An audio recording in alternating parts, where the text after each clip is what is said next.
Nessa aula, nós vamos discutir estratégias que podem ser utilizadas para a identificação de outliers em um conjunto de dados que você venha trabalhar no contexto de regressão linear. Outliers podem ser classificados em diferentes grupos, mas mais habitualmente você tem outliers na direção do eixo X, outliers na direção do eixo Y, em alguns casos até combinações desses dois. Nessa primeira parte, a gente vai discutir estratégias para identificação de outliers na dimensão Y. Dentro desse contexto, a gente vai definir o resíduo semi-estudentizado como resíduo yi menos yi chapéu dividido pela raiz quadrada do quadrado médio dos erros, que é uma estimativa do desvio padrão desses resíduos. O que a gente vai considerar é que quando em módulo esse resíduo for maior do que 4, a gente vai dizer que essa, a iésima observação, é um outlier, e vamos lembrar um outlier na dimensão y. Vocês podem fazer isso no R, ajustando um modelo de regressão linear com o comando LM e utilizando o comando rstandard, que vai calcular os resíduos estudentizados para vocês. A componente mais importante, provavelmente, na detecção de outlier é a definição da matriz chapéu. Vamos lembrar que, no momento de vocês ajustarem um modelo de regressão utilizando o método dos mínimos quadrados, por exemplo, a sua solução é beta chapéu é igual a x' inversa x' y. E a partir daí, o y chapéu ele é definido por x beta chapéu e, portanto, o y chapéu vai ser x menos 1, x' y. Nesse exemplo que a gente está definindo é que essa matriz x' menos 1, x' é a matriz H, é a matriz chapéu, de forma que ela é a matriz que faz a projeção das observações em cima do plano determinado pelo modelo de regressão. Então, essa matriz chapéu, ela é um elemento de bastante importância na detecção de outliers, que a gente vai ver.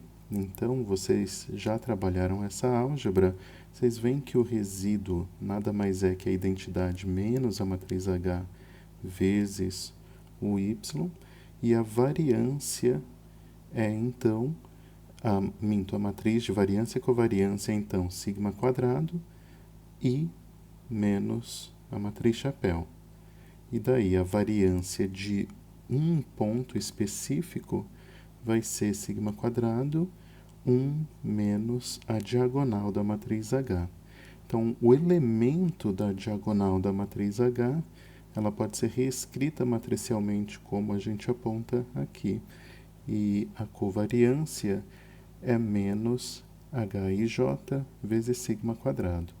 Importante lembrar a identidade de que cada um desses elementos estão contidos no intervalo 0, 1. Então, considerando a definição da matriz H, matriz de projeção, a gente consegue ver a importância dela na hora de observar qual que é a variância dos resíduos, né? Inclusive a variância estimada. O que a gente pode ver é que o resíduo estudentizado seria o resíduo dividido pelo seu desvio padrão, até aí tranquilo, só que o desvio padrão vai ser a raiz quadrada do quadrado médio dos erros vezes 1 menos a diagonal da matriz H. Então, o que é importante observar aqui? Notando que a diagonal da matriz H está no intervalo 0, 1, o que vai acontecer é que quanto maior a diagonal for, né, esse valor da diagonal, quanto mais ele se aproxima de 1, mais essa variância se aproxima de 0. Ela se aproximando de 0, a gente vai ter, então, que o resíduo estudentizado tende a infinito, né? E isso mostra o tamanho do peso da observação em particular. Então, a gente tem essa situação em que, se uma observação for muito discrepante, ela pode influenciar bastante no ajuste e nos cálculos dos coeficientes, dos beta-chapéus. Então, uma estratégia para a gente avaliar o peso de uma observação é excluir, vamos dizer que a 10ª observação seja a primeira observação.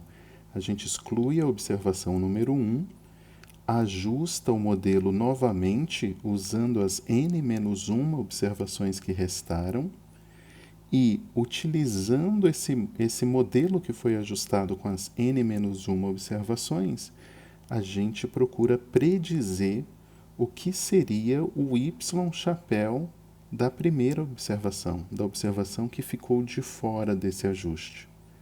Agora, a partir desse y-chapéu, a gente vai definir uma estatística que eu chamo de D, que vai ser o resíduo dessa observação que ficou de fora. Note, a 10ª observação estava de fora. No nosso exemplo, foi a primeira observação. Eu ajustei um modelo sem a primeira observação e calculei o y-chapéu para a observação que estava de fora. Eu calculo agora qual que é esse resíduo. Entretanto, existe uma identidade que me permite calcular qual que é esse resíduo sem ter que reajustar o modelo. Basta eu pegar o resíduo original do modelo com todas as observações e dividir por 1 menos a 10ª diagonal da matriz chapéu. O que é importante, então? Quanto maior for o H, notem que o H pode ser no máximo 1, tá? Então, quanto maior for H, mais perto de 0 esse denominador fica e, portanto, maior vai ser o resíduo. Da mesma maneira, então, sabendo que a gente pode determinar quem que é o D específico, né, o resíduo da observação que ficou de fora do modelo, a gente consegue estimar qual que é a variância desse resíduo. E essa aqui, essa expressão, representa qual que é a variância. A gente pode, então, utilizar as identidades em torno do resíduo com observação excluída e a gente consegue determinar o que seria o teste T, né? Então, o resíduo dividido pelo seu desvio padrão, o resíduo da observação excluída, dividido pelo seu desvio padrão, a gente consegue calcular essa quantidade sem ter que fazer o ajuste separado. E a gente vai utilizar essa expressão para calcular quem que é essa estatística do teste. Então, uma vez calculado quem é a estatística do teste, o que a gente vai procurar é ver se esse t em módulo é maior do que esse valor limiar. n menos p menos 1, 1 menos alfa sobre 2n, e aqui a gente está utilizando a correção de Bonferroni. A estratégia, então, utilizando o R, é depois que você tenha ajustado o modelo, lembrem que lá atrás a gente fez modelo 1 era igual a LM de Y e o meu conjunto de preditoras, a gente consegue calcular essa estatística T, né, o resíduo estudentizado, utilizando o comando rstudent. E utilizando os limiares que foram dados, né, a gente é capaz de verificar que o valor limiar é 3,25. Então, todas aquelas estatísticas, todas aquelas observações, com a estatística superior a 3,25 é considerada um outlier. Nessa segunda parte, a gente vai estudar estratégias de avaliar outliers na dimensão X. Para isso, a gente vai utilizar uma medida chamada leverage, que eu traduzo como alavanca. E ela é dada exatamente pela diagonal da matriz H. Lembrete, a diagonal da matriz H está contida no intervalo 0,1, e a outra coisa da álgebra linear, na verdade, é que se você somar os elementos da diagonal, você tem P como resultado, onde P é o número de parâmetros e ele inclui o intercepto. Nessa situação, a gente pode ter um certo conjunto de dados, eu tenho x1, x2 e y, eu ajusto quem que é a matriz X, está aqui calculada, eu posso calcular manualmente quem que é x', x' menos 1, x', que é a nossa matriz de projeção. A diagonal dessa matriz é quem de fato nos dá os elementos H e I. A gente pode fazer um estudo melhor desse elemento e a gente vai ver que ele determina, na verdade, a distância de cada observação na dimensão x, claro, mas a distância de cada observação para o centro desse espaço gerado pelas variáveis x. Então vejam aqui que a gente tem a quarta observação, foi classificada como sendo a observação mais distante, a segunda observação era a segunda mais distante, a terceira observação a terceira e assim sucessivamente.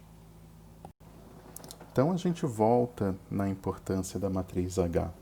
Né? Quando eu tenho a matriz H, se eu multiplico H por Y, eu tenho exatamente Y chapéu. Lembrete como é que isso acontece. Né? O nosso beta chapéu é igual a x' x menos 1 x' y. E o nosso y chapéu é x beta chapéu. Quando eu substituo o beta chapéu, a gente tem x', x' menos 1, x' y. E esse elemento aqui, que é uma matriz quadrada, é a nossa matriz H. Por isso, então, a gente diz que y chapéu é H vezes y, que é essa expressão aqui. Então, olhando essa identidade, a gente deve observar que quanto maior for a diagonal, a iésima diagonal da matriz H, maior é o peso da observação YI no cálculo do nosso YI chapéu. Tá? Então, a matriz H, na verdade essa diagonal, ela é uma função que depende apenas dos elementos de x. E ela mede a importância de x na determinação de cada um dos valores ajustados.